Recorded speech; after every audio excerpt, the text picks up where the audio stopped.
National conference ने alcohol के हवाले से अगर याद हो इस शख्स को अगर याद हो, हमने कैंपेनिंग के दौरान ये ज़रूर कहा है कि जो ये दुकानें खोली गई हम ये बंद कराएंगे, वाइन शॉप जो खोले गए ये बंद कराएंगे, हम इस पर पाबंदी लगाएंगे, इसको रेगुलेट किया जाएगा, पाबंदी लगाई जाएगी, लोकल्स के लिए बंद होगा।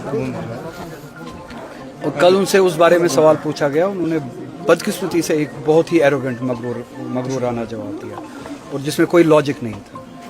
वजह इसके कि हमने जो लोगों से बात करके उनको वादे दिए हैं या एतमाद दिया है, इस हवाले से हम इकदाम उठाएंगे।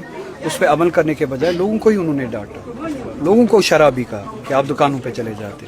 ये लैंग्वेज बीजेपी की थी। 2019 के बाद हम पे तोहमतें लगाई गई कश्मीर के लोगों पे, करप्ट है, चोर है, एंटी नेशनल है, टेररिस्ट है, ड्रगिस्ट है, शराबी है। अब ये भी कहने लगे हैं।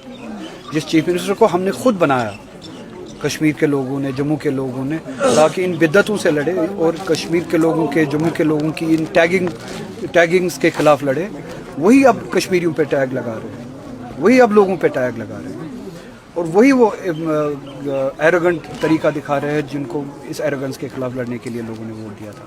तो कल का ये जवाब जो था, उनका जो जवाब था, वो पहला हमने जो इलेक्शन कैंपेनिंग के दौरान कहा है उसके खिलाफ था, उसूल के खिलाफ था, अनएथिकल था, एरोगेंट था और इलॉजिकल था।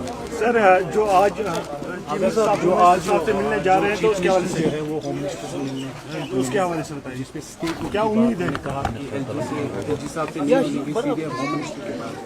आपको क्या लगता है रातों रात स्टेट में? मुझे इंतज़ार है किस दिन ये चीफ मिनिस्टर जो है, जो मैंडेट इन्हें मिला है, स्टेट के जो प्रोटेक्शंस थे 370 के हवाले से, उनकी वापसी के लिए कब ये होम मिनिस्टर से मिले।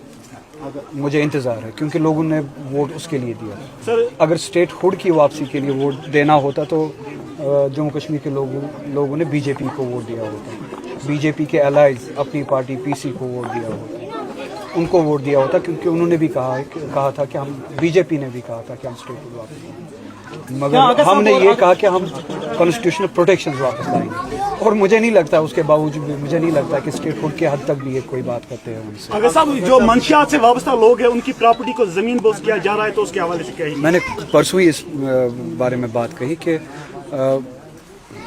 माइनॉरिटीज़ में बिलखुसूस मुसलमान, पूरे हिंदुस्तान में प्रोफाइलिंग की जाती है। यूपी से ये सब शुरू हुआ, मुझे लगता है कि बंगाल तक भी पहुंचेगा। बहुत सारी स्टेट्स में आपने देखा होगा, असम में देखा होगा, दूसरी रियासतों में भी आपने देखा होगा। बहाने पे ही लोगों के घरों को बुलडोज किया जाता है। अगर किसी ने जुर्म किया भी हो, उस जुर्म की सज़ा उस मुजरिम को मिलनी चाहिए। मगर आपने देखा होगा कि उसके घर वालों को सज़ा दी जाती है, घर तोड़े जाते हैं। और वही एक्स्ट्रा जुडिशल जो इक़दाम है, सज़ा जो है, वो अब कश्मीर में भी लागू की गई है। बुलडोज़र इससे पहले भी चलाए गए, अब कल तक दूसरे एंटी नेशनल नाम पे बुलडोज़र चलाए जाते थे या किसी और नाम पे बुलडोज़र चलाए जाते हैं। अब ड्रग्स के नाम पे भी जो है प्रोफाइलिंग की जाएगी। हम ड्रग्स के बिल्कुल ख़िलाफ़ हैं। हम चाहते हैं कि ड्रग्स के ख़िलाफ़ लड़ाई लड़ी जाए, संजीदा लड़ाई लड़ी जाए, और उन ऑफिसर्स को भी सज़ा दी जाए जिनके जुरिस्डिक्शन में ड्रग्स आते हैं। उस एलजी को भी सज़ा दी जाए, वाइस रॉय को, जिसके आने के बाद ड्रग्स में इजाफा हुआ यहाँ पे। क्योंकि law and order, police, security forces, intelligence, सब कुछ इनके हाथ में, और इनकी मालूमात के बगैर ड्रग्स का कश्मीर में आना नामुमकिन है। अगर इनके होते हुए ये सब कुछ बढ़ रहा है तो ये भी सज़ा है, इनको भी सज़ा मिलनी चाहिए। जो ड्रग लाते हैं, जो ड्रग्स बेचते हैं, उनको भी सज़ा मिलनी चाहिए। मगर बेगुनाहों को या घर वालों को किसी मुजरिम के नाम पे बुलडोज़र चलाना, ये वो वेंडटा है, वो दुश्मनी है कश्मीरियों के साथ, माइनॉरिटीज़ के साथ, मुसलमानों के साथ, जो ड्रग्स के नाम पे। शोपियान में जो मदरसे को बंद किया, कोई सवाल अगर वो आगा साहब, कश्मीर में हमेशा के लिए अफवाहों के बाजार गर्म होते हैं।